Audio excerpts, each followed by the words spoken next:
Hey Sagittarius. See if I can get this like sorted more. Okay. So I recorded all of them up to your sign. And for some reason, like the last two I switched up. Like Libra and Scorpio I like switched up, and I think it's because I am a Sag and I keep looking at Sag in this chart and I'm just so excited. So let me back up a little bit. As a regular Sagittarian, I jumped right in the middle, but you're probably following me. So I was going through my ephemeris, which is astrologer calculation book, and I see that in January, three planets, the three personal planets, Mars, Mercury, and Venus, are all going to be at 1 degree. And I'm like, well, that's really cool. You don't see that very often. I've been studying charts for a while, and it does come up, but it's not very often because they all move at their own relative speed, but they're all different, right? So, anyways, they came together. So they're coming together January 9th.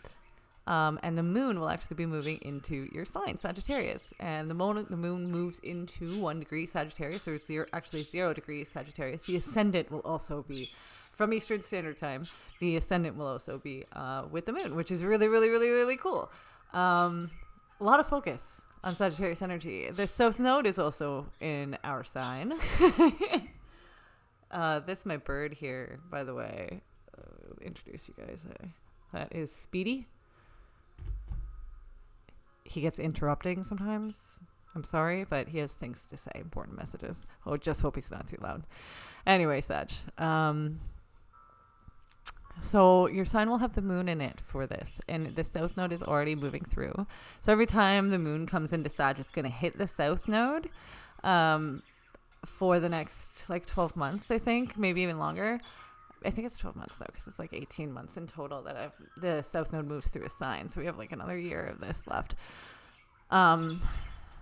Anyways, so the South Node's about a decan in to the sign. It's now moving into the Mars decan of Sagittarius, which is actually the Scorpio part of Sagittarius. It's coming up to Juno, and the moon will actually be on Antares, which is the fixed star in your sign. This is tropical Sagittarius, so Vedically and traditionally it is Scorpio. It's the tail of the Scorpio is the red star Antares, which is a flashing, blinking red star. It's known as the demon star. It's one of the fixed stars.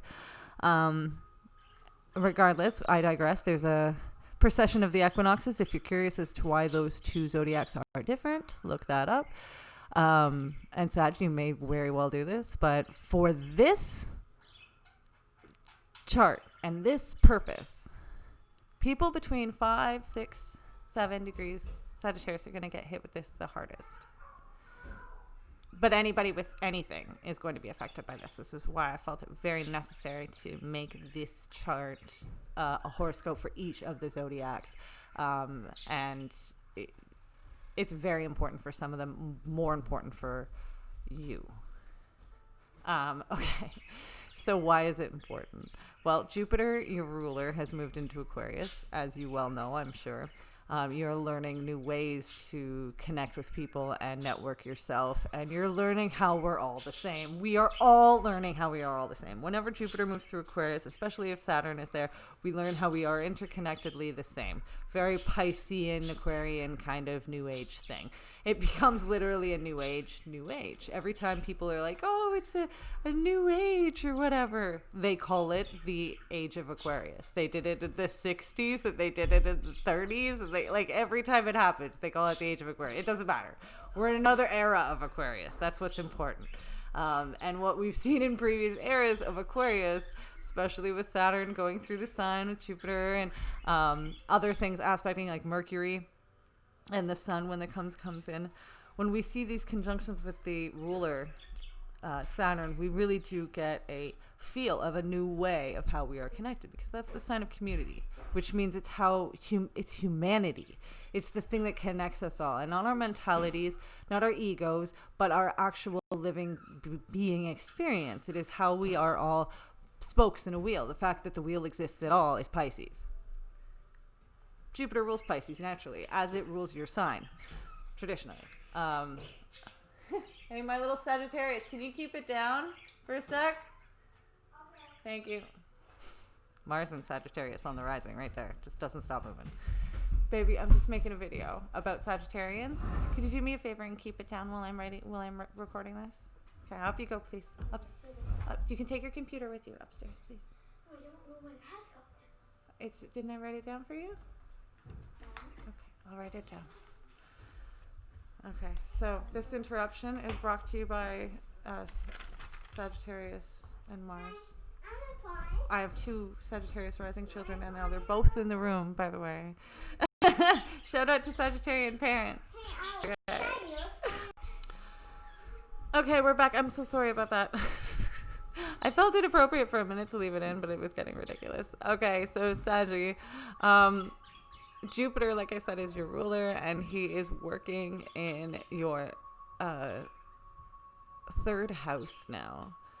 This means that the way that you understand your own personal neighborhood is the universe, the way that you are so Jupiterian because you have a 3rd house Aquarius, that will really be redignified now, constituted, revalued, readdressed, reinstated, very much so. Especially with Jupiter, your ruler, going through here, you will be identifying with the fact that you feel neighborly with people everywhere. The internet, no doubt, is going to be a huge part of this. Saggies, like, if anything, we got hit the hardest with this COVID because our Jupiter doesn't want us to sit still and stay home.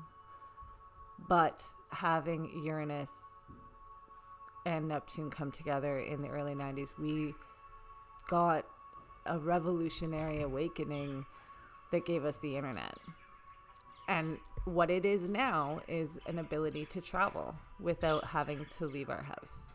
And we're gifted with that, to live in a time where that's an availability, because there's many Sagittarians who never got to go anywhere. You can travel virtually. And that's what's, I think, is really this is going to be about for you, because there is a value center that in you is really being dignified as Venus goes into the 1st house.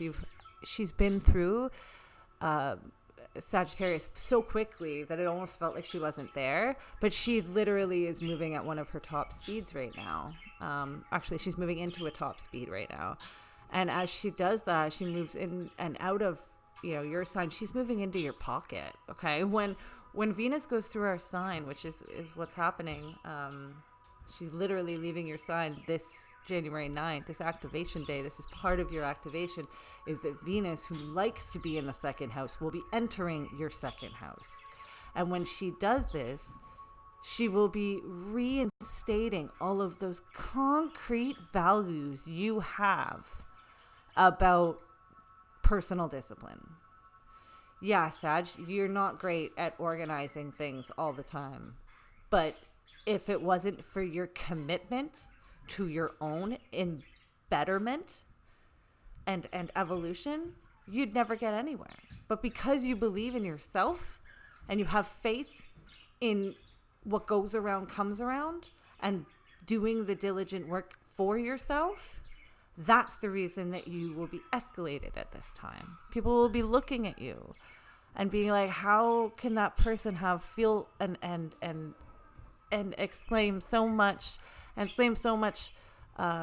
fierce ability to... Oh, I totally lost my train of thought.